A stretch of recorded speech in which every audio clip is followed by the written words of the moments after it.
जय बोलो अहिंसा परमो धर्म की। परम पूज आचार्य गुरुवर श्री विद्यासागर जी महाराज की। पूज्य मुनि श्री 108 प्रमाण सागर जी महाराज की। मुनि श्री 108 निर्वेद सागर जी महाराज जो जहाँ है वहीं से करिए। अभी नहीं, अभी आप सब लोग महाराज श्री के श्रीमुख से बहुत अच्छी बात सुन रहे थे।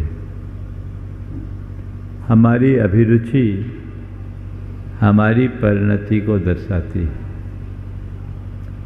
मेरे मन में पाप से डर है या नहीं, इसका अंदाज मेरी प्रवृत्तियों से लगता है।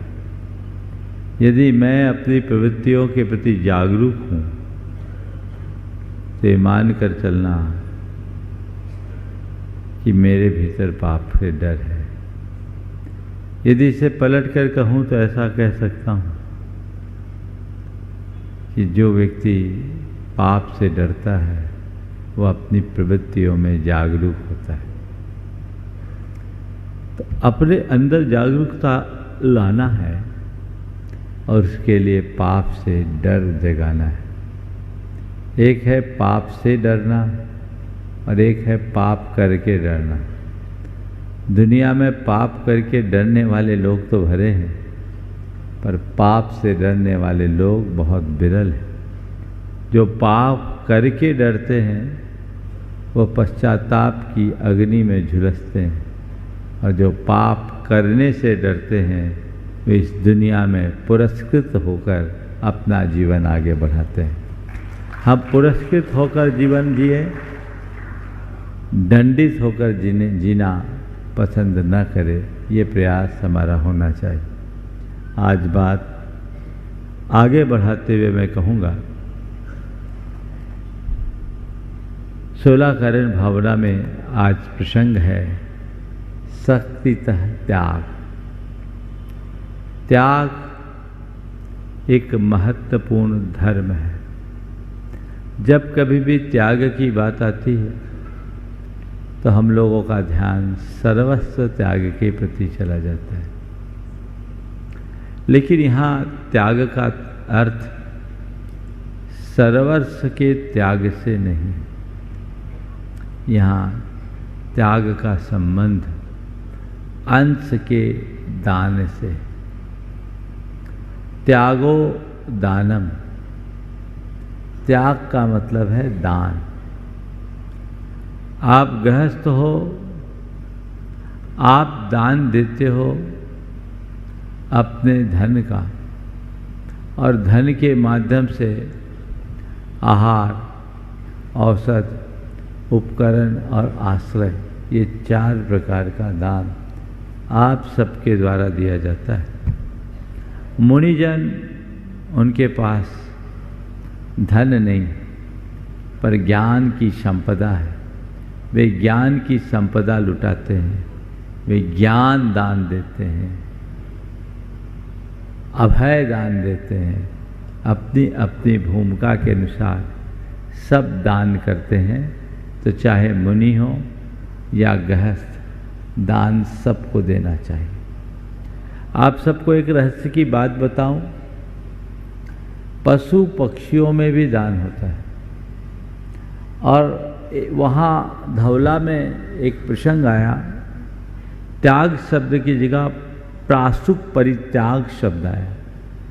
प्रासुक का परित्याग, प्रासुक परित्याग मतलब, और वो वहाँ सवाल उठा कि पशु पक्षियों में प्रासुक परित्याग कैसे होगा। तो उत्तर दिया कि कोई पशु पक्षी अगर संलेखना ले लेता है, वो एक स्थान में स्थिर हो जाता है, तो उसकी उस परिणति को देखकर अन्य पशु उनके पास सूखे हुए फल और पत्ते लाकर रखते हैं और उनसे वे अपने जीवन का निर्वाह करते हैं। ये उनका प्रासुक परित्याग नाम का धर्म पलता है। मैं पढ़ करके अचंभित रह गया कि पशुओं में भी दान की वृत्ति होती है, और ऐसे बहुत सारे उदाहरण भी देखने को मिलते हैं।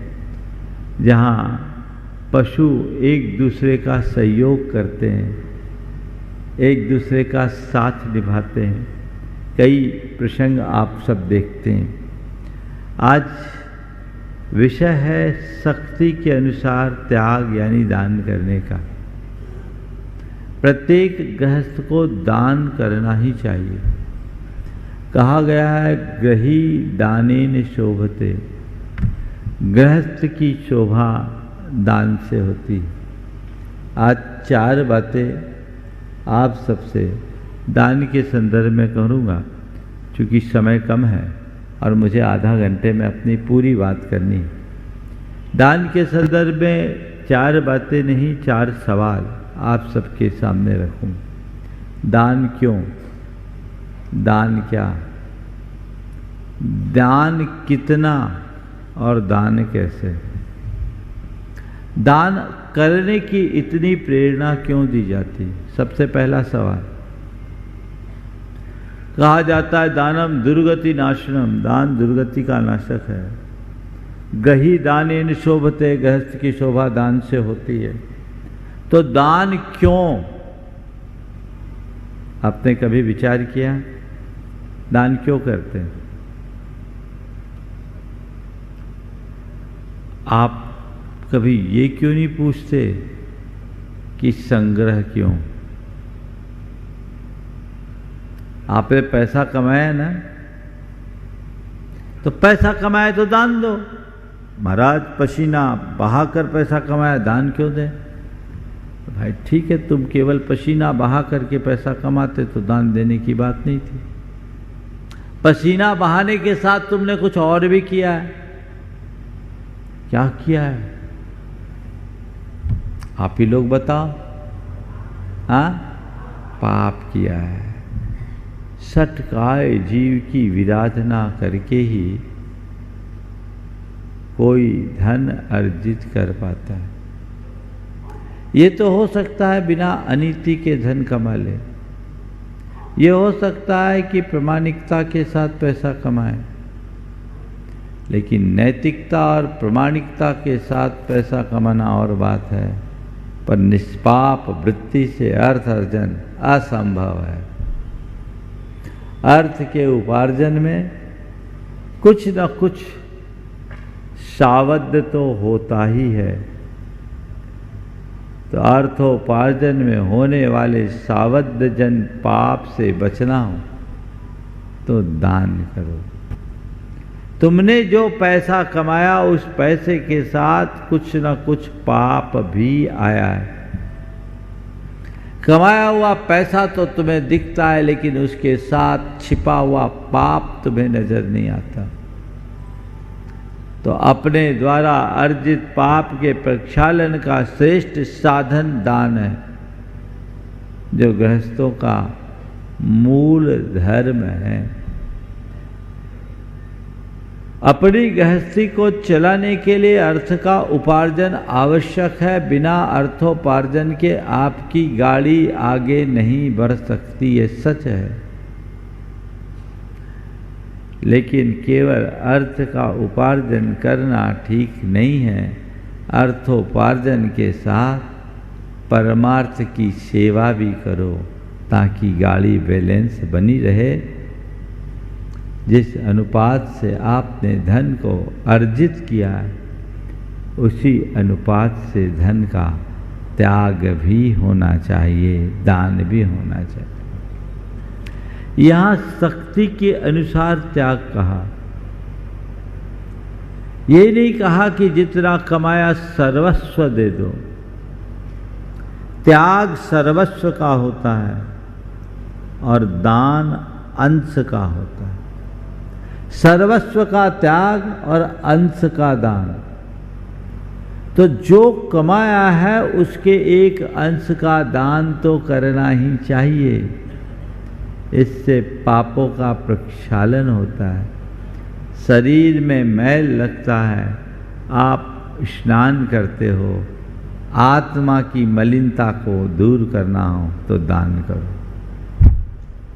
तन के मैल को धोने का साधन स्नान है, और मन के मैल को धोने का साधन दान है।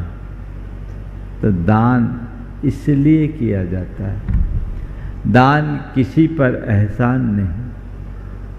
अनुग्रहार्थम सस्याति सर्गो दानम, स्व पर के अनुग्रह के लिए अपने धन के परित्याग का नाम दान है। पर का अनुग्रह क्या है? हमारे द्वारा दिए गए दान से किसी का काम बनता है, किसी का कल्याण होता है, तो उस पर हमारे द्वारा किया गया एक उपकार हुआ।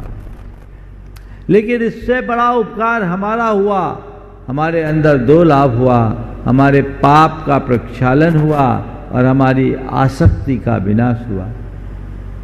दान से पाप का प्रक्षालन होता है, आसक्ति का विनाश होता है, उदारता की वृद्धि होती है।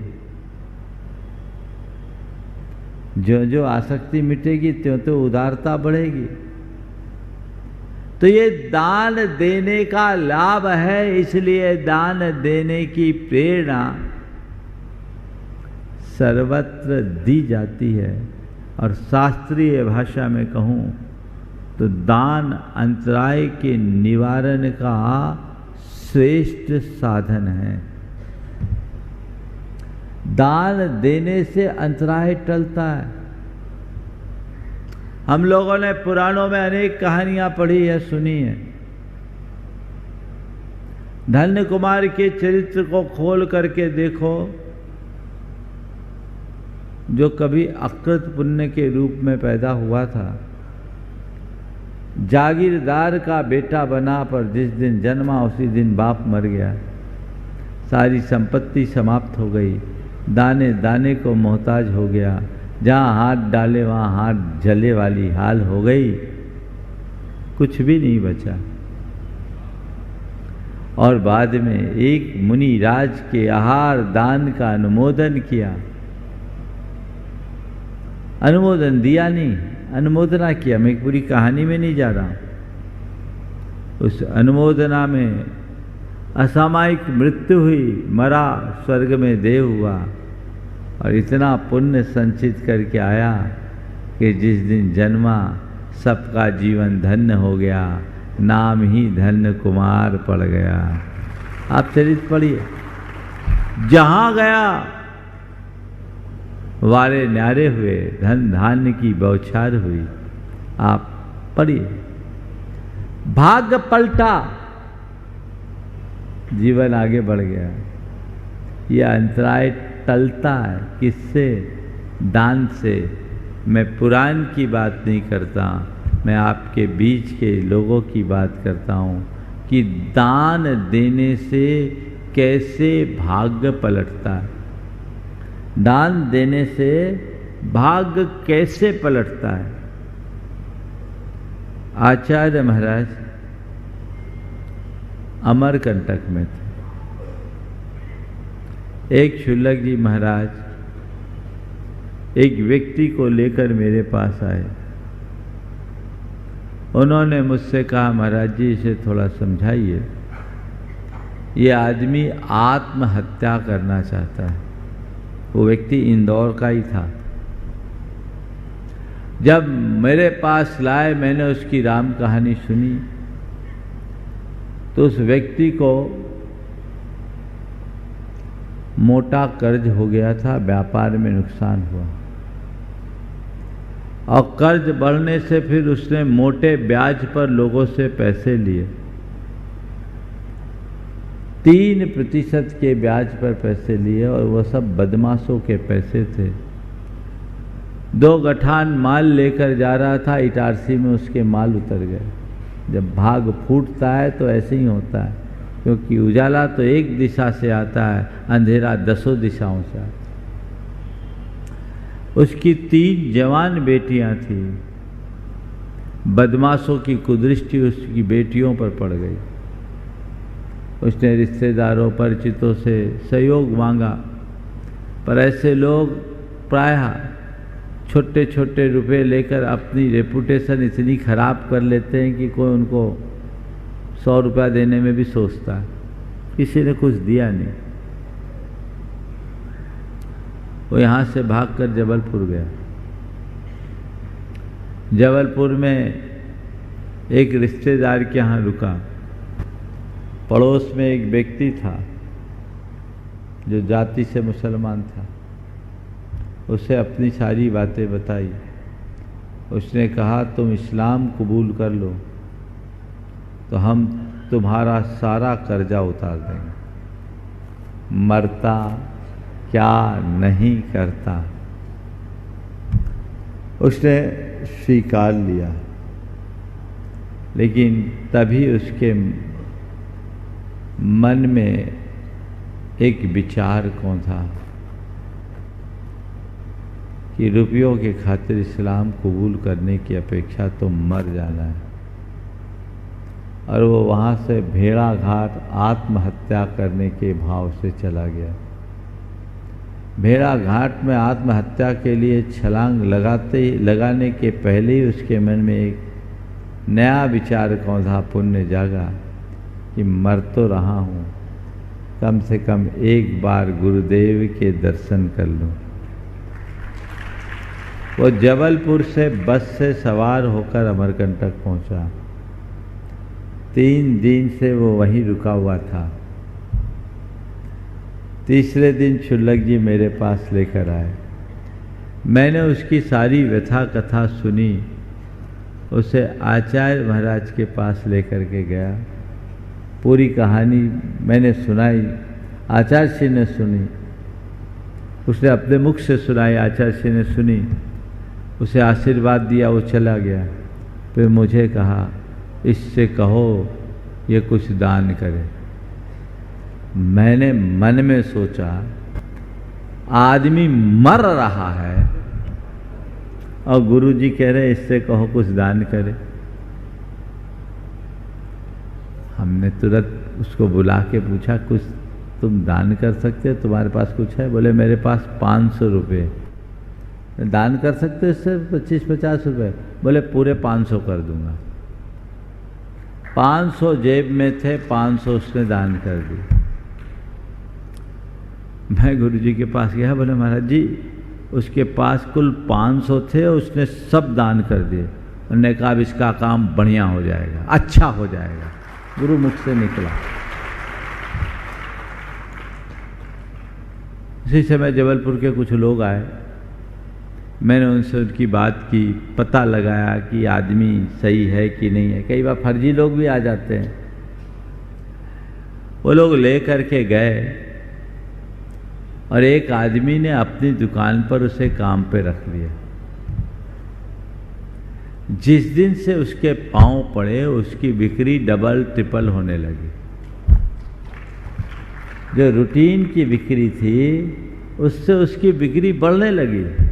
उसने सोचा ये इस आदमी के पग पड़ने का परिणाम है। आप सुनकर आश्चर्य करेंगे, 6 महीने में उसने उसको अपना पार्टनर बना लिया। भाग्य खुल गए, जीवन बदल गया। मैं नाम भी ले सकता हूँ पर वो हमेशा कहता है महाराज आप नाम मत लेना। कई रिश्तेदारों के तो फ़ोन पहुँच ही जाते कि आज महाराज ने तुम्हारी चर्चा की। लेकिन जीवन ऐसा बदलता है जिसकी आप कल्पना नहीं कर सकते।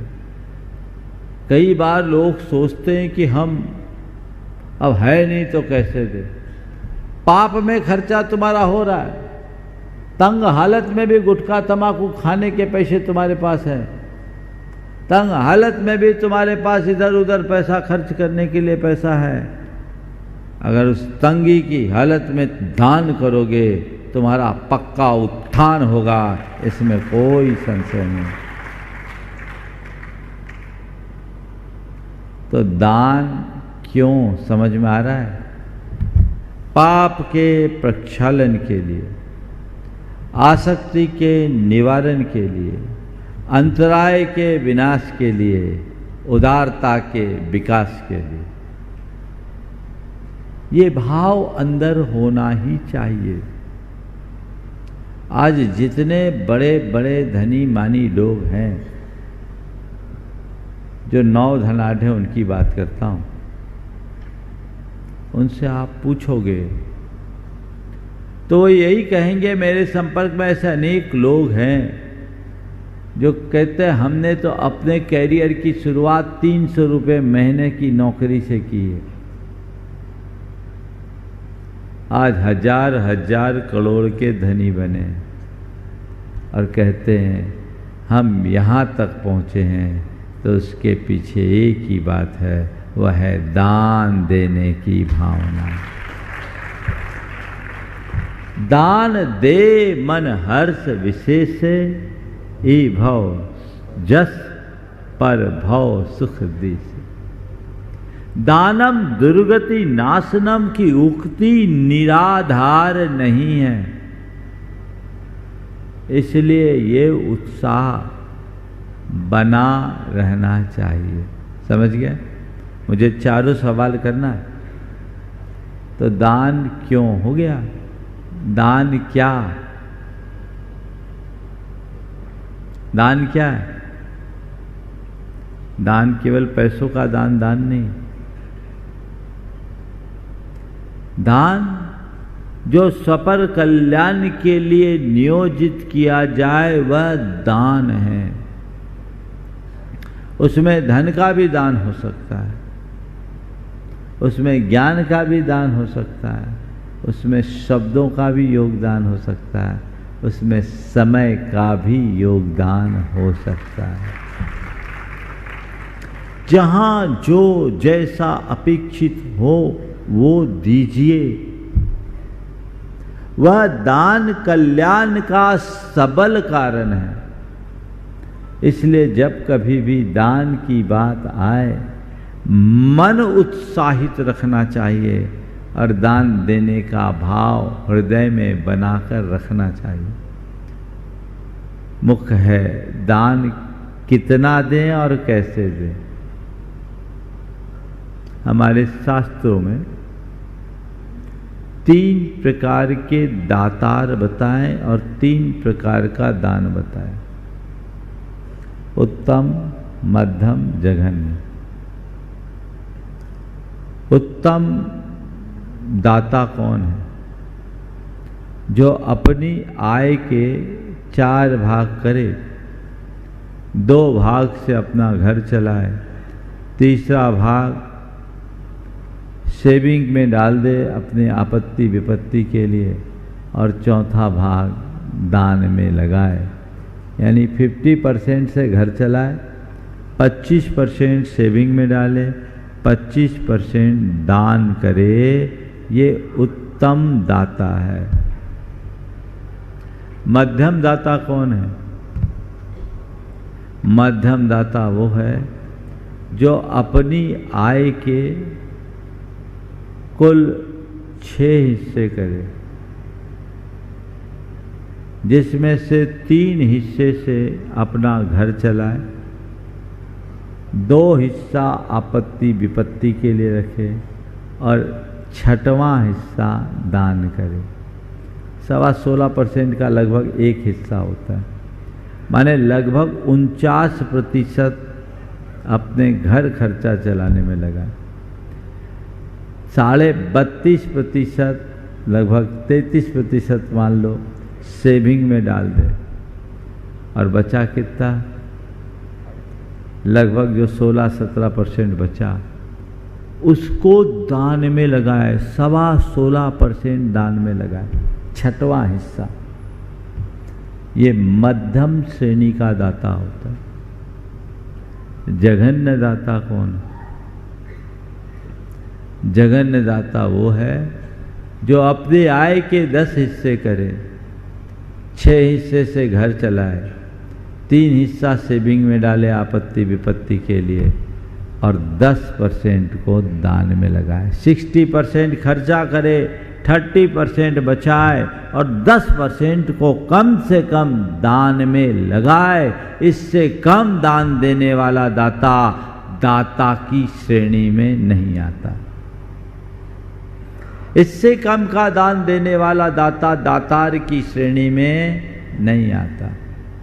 अब आप लोग अपना असेसमेंट करके देखिए, साल भर में जो आपका दान निकलता है वो आपकी आय के मुताबिक कितना है।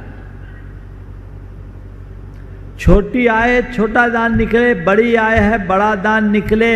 अपने हृदय में ये बात बिठा लीजिए कि मैंने 1 रुपया कमाया है तो मुझे केवल 90 पैसे पर ही अधिकार है। 60 पैसे से ज़्यादा मुझे खर्च नहीं करना, 30 पैसा मुझे बचाना है।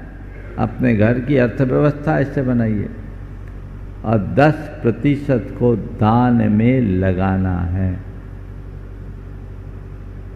व्यवस्था बनी रहेगी। आजकल 2 तरह की स्थिति दिखती है।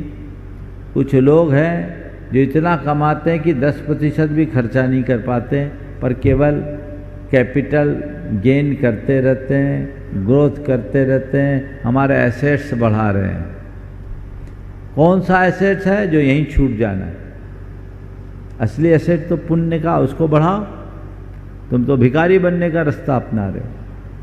तो 10% भी खर्चा नहीं है जिनकी बड़ी कमाई है, बस बढ़ रहा है और वो भी बढ़ कहाँ रहा है, कागज में बढ़ रहा है। मन की आसक्ति है। और कुछ लोग ऐसे जितना कमाते हैं सब खर्चा कर देते हैं। रोज मॉल जाना, रोज मल्टीप्लेक्स में जाना, रोज ज्वेलरी खरीदना और जो बचा खुचा पैसा से EMI में लगा देना। खत्म कहानी। पति भी कमा रहा है, पत्नी भी कमा रही है और दोनों कमा रहे हैं, पर मान लो दोनों को कोई एक बड़ी सर्जरी की नौबत आ जाए तो पैसे नहीं है, खलास। ये वेस्टर्न कल्चर बहुत तेजी से बढ़ रहा है। शेविंग होना चाहिए और दान भी होना चाहिए। आप कहाँ हो ये देखो। इंदौर तो दानी की नगरी है। सर सेठ हुकुमचंद जी ने अपने जीवन काल में जो दान दिया पूरे देश में दिया। आज इंदौर शहर में भी देख लीजिए, और लोगों ने भी दिया होगा। मैं उदाहरण केवल हुकुमचंद जी का देता हूं। उन्होंने अपनी संपत्ति को दान में भी लगाया और अपनी संतान को भी दिया। संतान की संपत्ति भी आपके सामने है और दान में लगी संपत्ति भी आपके सामने है। जो संपत्ति दान में लगी है आज बढ़ रही है और जो संतान को दी हिसाब आपके सामने। दान में लगा द्रव्य जीवन को शाश्वत प्रतिष्ठा प्रदान करता है। हुकुमचंद जी के बारे में मैंने पढ़ा था कि कंचन बाई प्रसूति का गृह जो बना वो उस समय बनाया जब उन्हें एक बड़ा नुकसान हुआ। तो उनकी धर्म पत्नी ने उनसे कहा, देखो पाप का उदय आया, पुण्य जा रहा है, कुछ अच्छा काम कर लो। तो लॉस होने के टाइम में उनने उस जमाने में कंचन बाई प्रसूति का गृह बनाया और लॉस नफे में बदल गया। परिवर्तन। अभी मेरे संपर्क में एक सज्जन, उनने 15 लाख का दान दिया। उनके मित्र ने कहा, अभी तेरे को 85 लाख का घाटा हुआ, तो 15 लाख का दान कैसे करे? 85 लाख का घाटा हुआ था। बोले तेरे को अभी 85 लाख का घाटा हुआ और तू 15 लाख का दान कर रहा है। बोला मैं सोच रहा सब राउंड फिगर में हो गए।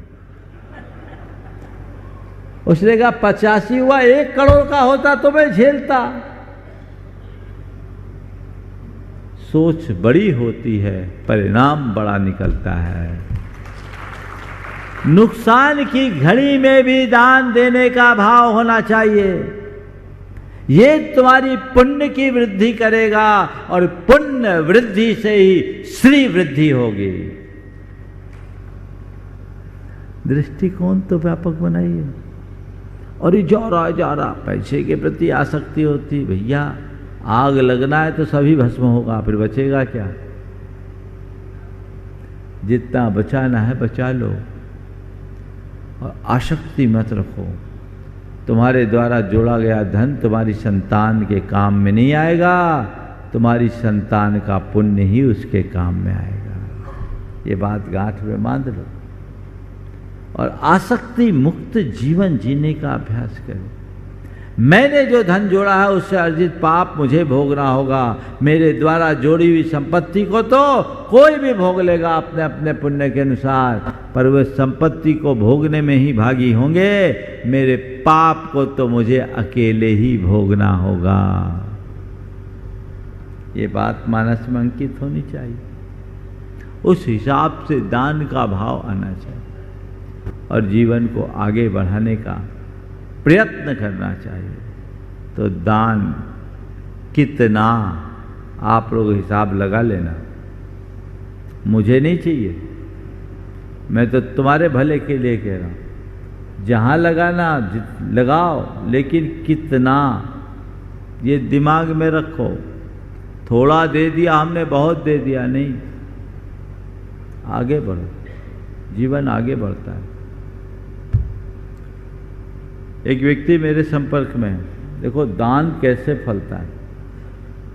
एक स्थान पर मैं था, स्थान का नाम नहीं ले रहा हूँ, 50-55 चौके लगते थे। एक का चौका 18 दिन से खाली जा रहा है।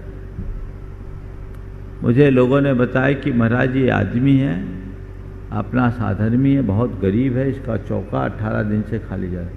गरीब है, 18 दिन से खाली जा रहा है, तुम लोग बताए क्यों नहीं? ऐसे लोगों को पता लगता है, हम कंसीडर कर लेते हैं। क्या करता है? बोला महाराज पल्लेदारी करता है। पल्लेदारी समझते हैं ना, मुठिया का काम करना, हमाली का काम करना। जैनी है? बोले हाँ महाराज जैनी।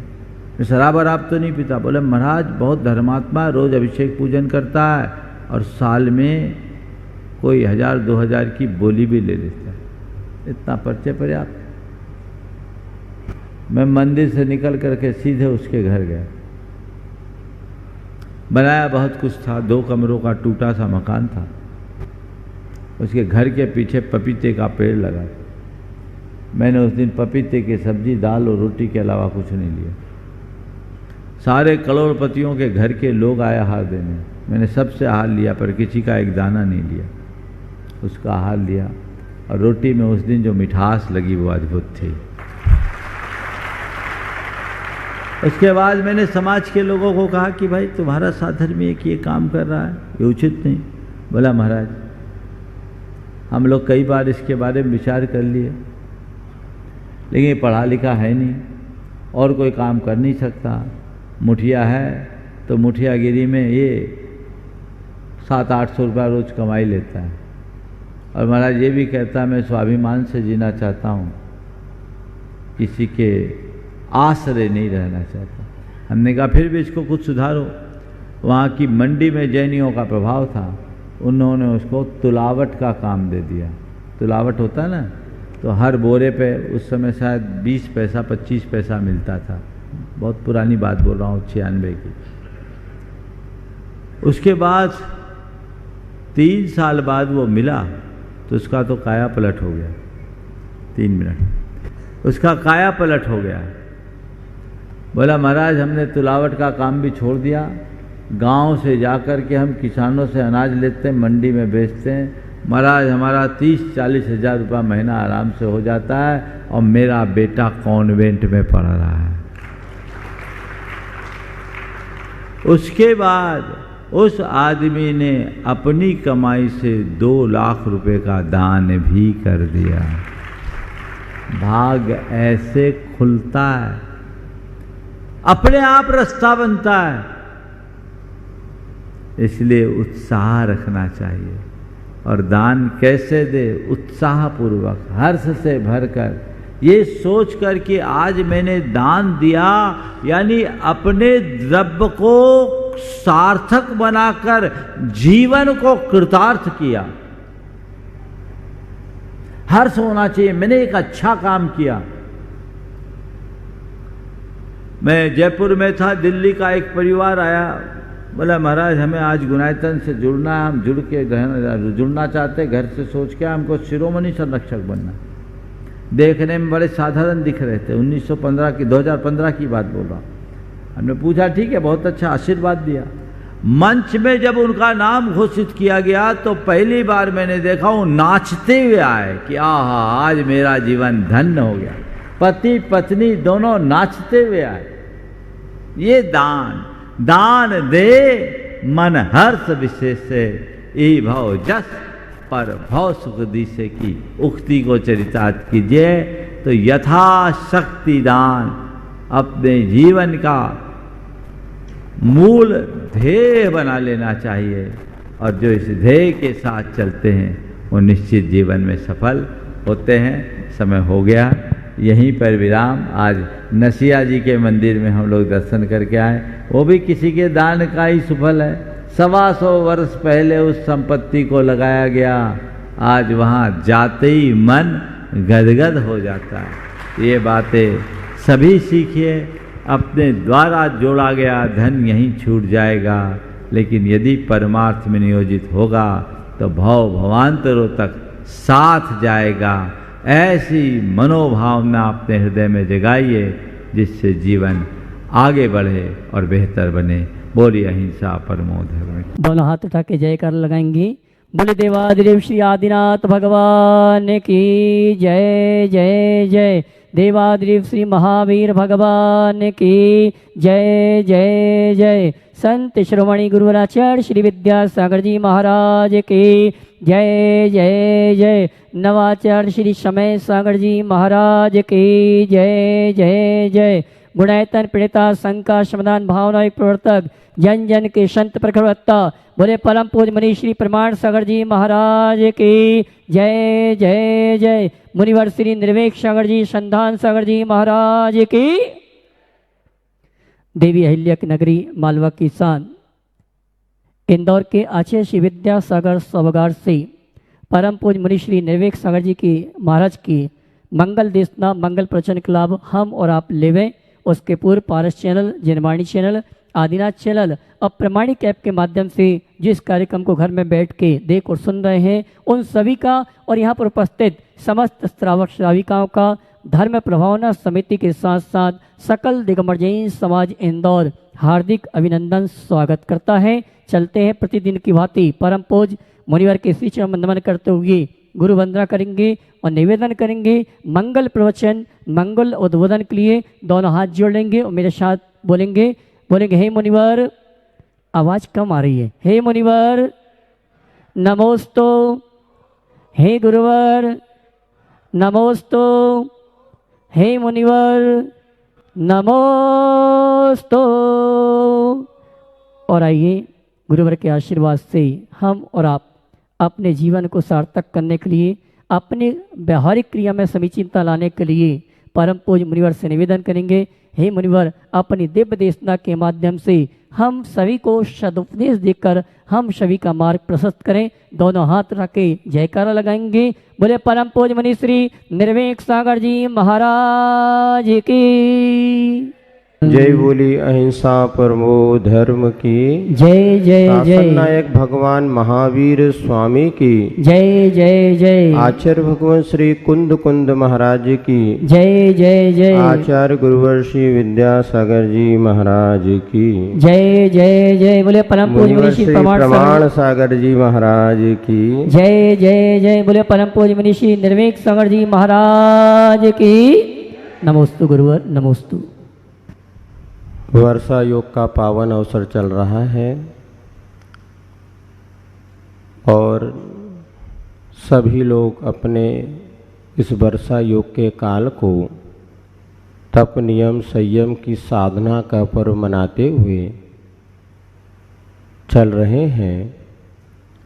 पिछले दिनों से 16 कारण पर्व भी प्रारंभ हो चुके हैं। पूजन आप लोग करते हैं, उसमें पंक्तियाँ पढ़ते हैं। 16 कारण भाई तीर्थंकर जे बहे, हर से इंद्र अपार मेरु पे ले।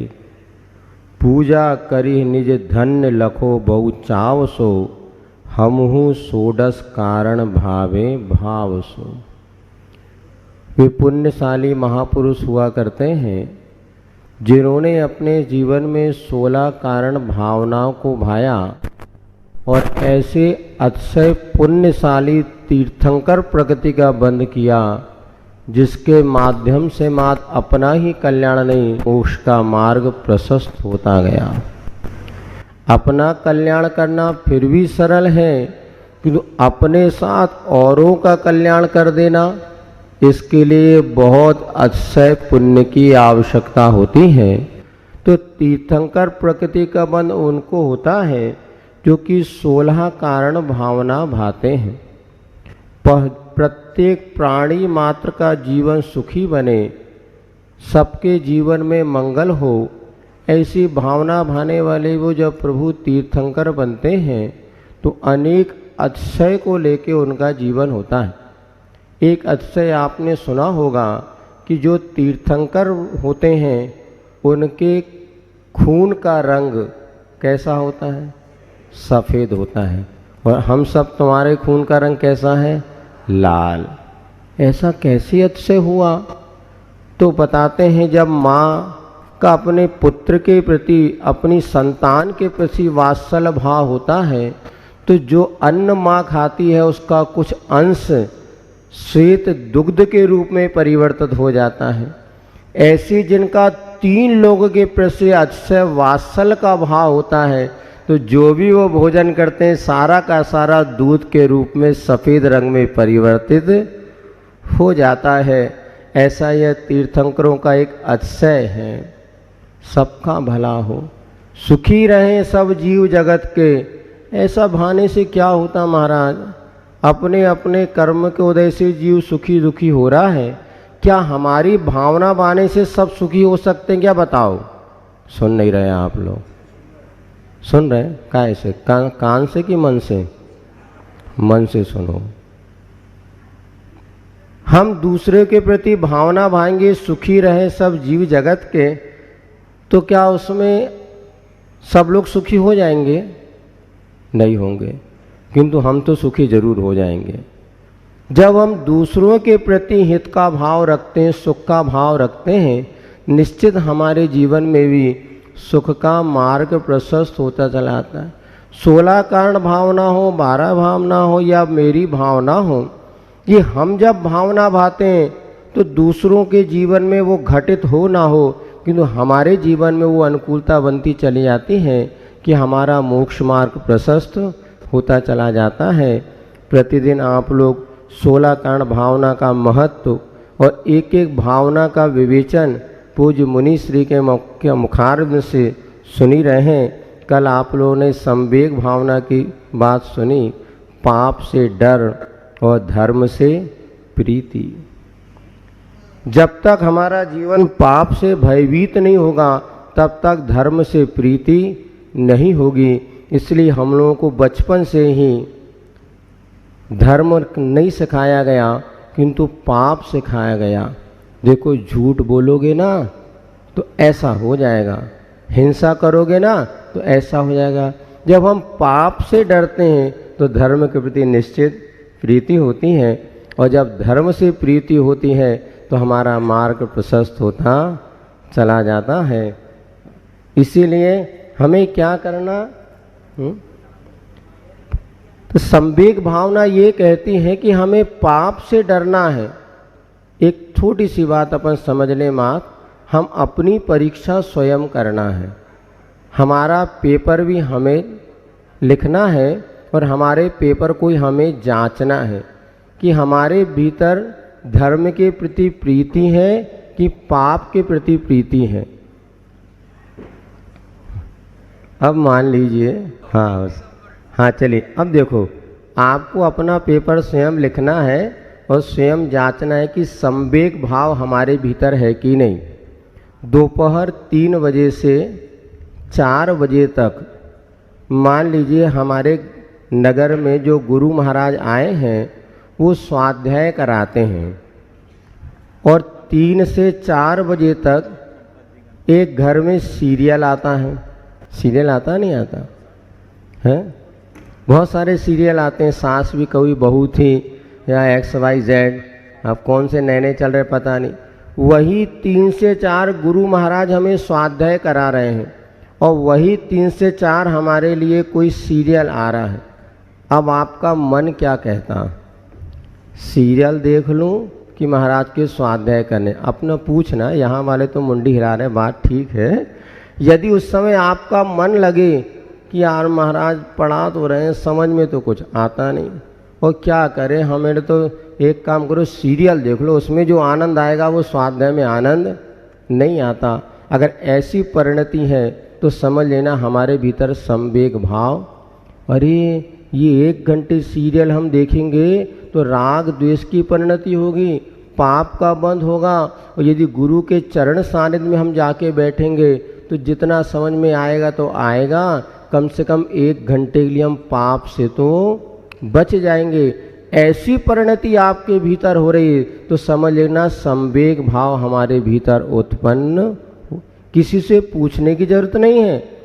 जब जब हमारा मन धर्म और पाप 2 क्रियाएं एक साथ हो और यदि पाप की ओर मन जा रहा हो, समझ लेना हमारे भीतर संवेग भाव की कमी है। अर्थात निश्चित संवेग भाव जब भीतर उत्पन्न होता है तो पाप से डर लगता है, धर्म से डर नहीं लगता, गुरुओं से डर नहीं लगता, अन्य कार्यों में डर लगता है, संसार में फंसने में डर लगता है, किंतु दीक्षा लेने में डर। अब बताओ, शादी का विवाह कराना ये ज़्यादा कठिन काम है कि संयम पथ पर आगे बढ़ना ये ज़्यादा कठिन काम है? बोलो। जब आप शादी के मंडप में पहुंचते हैं तो निडर होकर के चले जाते हैं, विश्वास है जिससे विवाह हो रहा वो जिंदगी भर तुम्हारा साथ निभाएगा और जिंदगी भर तुम्हारे लिए उपकार करेगा, वहाँ कोई भरोसा नहीं, फिर भी निडर होके चले जाते हैं। और जो मोक्ष मार्ग 100% सुख का कारण है, पता नहीं महाराज माता जी बन गए तो भविष्य का क्या होगा, कुछ नहीं, बहुत अच्छा होगा। जब सम्यक दर्शन आस्था हमारे भीतर प्रकट होती है तो मोक्ष मार्ग के प्रति श्रद्धा बनती चली जाती है। और जब हमारा सम्यक दर्शन नहीं होता, संवेग भाव की कमी होती है, तो संसार मार्ग अच्छा लगता है और मोक्ष मार्ग से डर लगता है। हम अपनी परीक्षा स्वयं करें कि हमें संसार में डर लगता है कि मोक्ष मार्ग से डर लगता है। जिस दिन संसार मार्ग से डर लगने लग जाए तो समझ लेना इस संवेग भावना हमारे भीतर उत्पन्न हो रही है। निश्चित हमारे लिए भी आगे नहीं, आज नहीं तो कल हमारा मोक्ष मार्ग प्रशस्त होगा और हम भी तीर्थंकर भले न बन पाए, किंतु तीर्थंकर के पद पर चल कर के उन जैसे केवल ज्ञानी जरूर बन सकते हैं। बने इसी मंगल भावना के साथ। बोलिए आचार्य गुरुवर विद्यासागर जी महाराज जी की। और आइए परम पूज्य मुनिश्री के मंगल उद्बोधन मंगल प्रवचन का लाभ लें। उसके बीच हम आमंत्रित करेंगे हमारी कुंतु कुमार जी, श्रीमती संपत जी, वह परम पूज्य मुनिवर के श्री चरणों में नमन करते हुए आशीर्वाद प्राप्त करेंगे। इसी क्रम में गुणायतन ट्रस्टी मेघना Manish Jain, new Jersey, America, आप भी आए श्री प्रचार गुरुवर का आशीर्वाद प्राप्त करें। आइए। और खाती वाला टैंक से हमारे गोटूलाल जी श्रीफल चाके गुरुवर का आशीर्वाद प्राप्त करें। इनकी भावना है कि 10 लक्षण महापर्व के पश्चात आपका खाती वाला टैंक जनालय की ओर बिहार हो। गोटूलाल जी।